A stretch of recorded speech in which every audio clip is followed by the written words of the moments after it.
হাদিকে আজ নেওয়া হচ্ছে সিঙ্গাপুরে।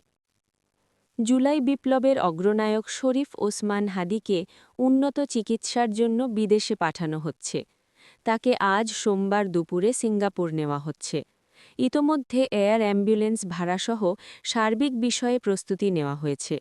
তবে থাইল্যান্ডে পাঠানোর বিষয়ে হাদির পরিবারের আগ্রহ বেশি ছিল বলে জানা গেছে। গতকাল প্রধান উপদেষ্টা ড.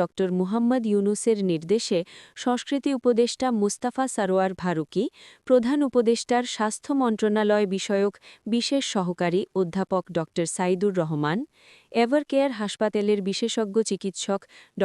জাফর, ওসমান হাদির ভাই ওমর বিন হাদির মধ্যে জরুরি কল কনফারেন্সে এ বিষয়ে সিদ্ধান্ত নেওয়া হয়।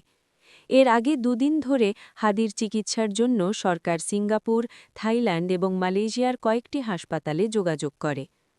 ড. সাইদুর